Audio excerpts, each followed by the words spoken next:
27. april 2021. Zebe v telo in v dušo. Vladajo nam mrzli ljudje. Ko bi bili drugačni, bi čutili z nami. Ne bi bilo cinizma, goljufanja in laži. Lažijo nam in svetu.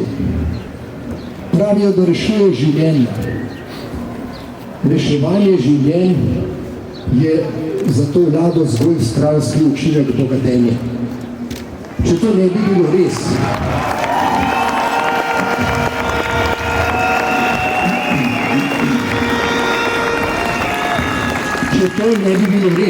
ne bi preprečili takojšnje dobave zaščitnih sredstev brez posrednikov in provizij. Mrzli ljudje postavljajo na pomembna mesta sebi podobne. Bolnišnico vodi zdravnik, ki se javno veseli smrti drugih. Kolektiv ne premore dovolj zdravja, da bi mu obrnil hrbet vseh pomenih besede. Kdor odkriva goljufije, postaja državni sovražnik. Pomislimo, katera normalna vlada bi človeku, ki ga označuje za ponarejevalca, goljufa, prejemnika podkupnine in ga je zato odpustila, ponujala več kot 50 000 evrov za poravnavo in molk.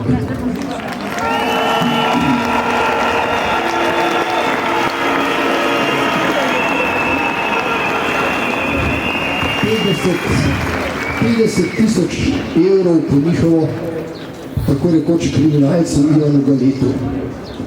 Ta vlada pošilja policijo nad nas izvrševati nezakonite ukrepe. Spoštovani policisti, dveh za Slovenijo prelomnih trenutkih ste si ustvarili moralni kapital, zaradi katerega ste nad nami uživali visoko stopnjo zaupanja. Najprej je bilo to leto 1991.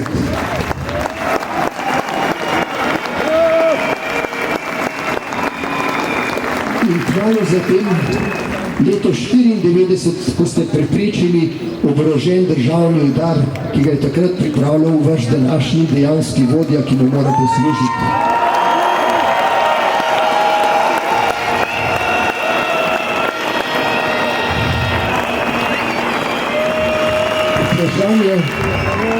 Vprašanje je le, do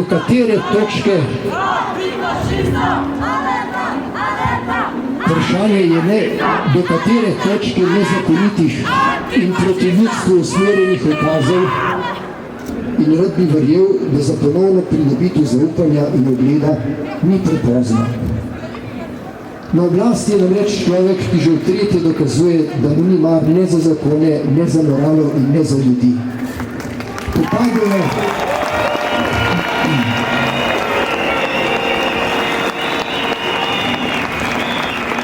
Popadajo ukazi, da je treba preganjati otroke, mladino, ko oblast dvigne roko nadme. Se moramo spomniti na čas, ko so enako stare otroke odpeljali na norišče in se je iz tega rodila ena najbolj pretresljivih pesmi, Krvava bajka Desanke Maksimovič. Tega se moramo spomniti, ker se učenje zgodovine za današnje generacije izogne temu času. Ni pa nam reč državnega udara, ki bi prizanesil življenjem kogarkoli. Če hočemo zadihati, je protest proti vladi pomemben, a še pomembnejši so upori drugje. Ta vlada svojim zgledom omogoča in spodbuja razcvet malih diktatorjev, osebnosti klavrne in pritlehne morale, ki izkoriščajo priložnost za premoč nad drugim. Imeti oblast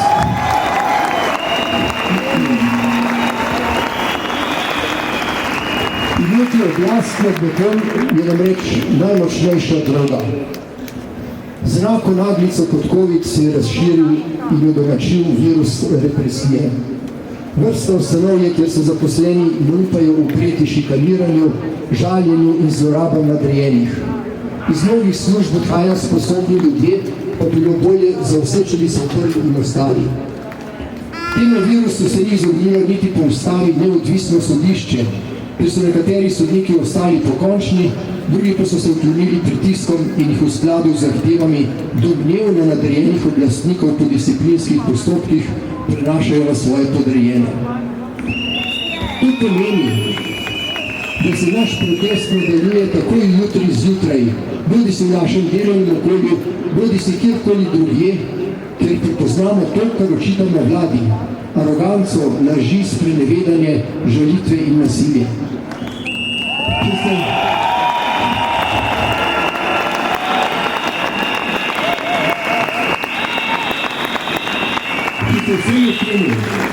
V tem drugem in nam bolj domačem prostoru ne bomo zmogli ukreti, ni dosti upanja na spremembe, ki bi prinesle mirno sožitje miroljubnih ljudi in jasne meje dopustnega vedenja. Srečno!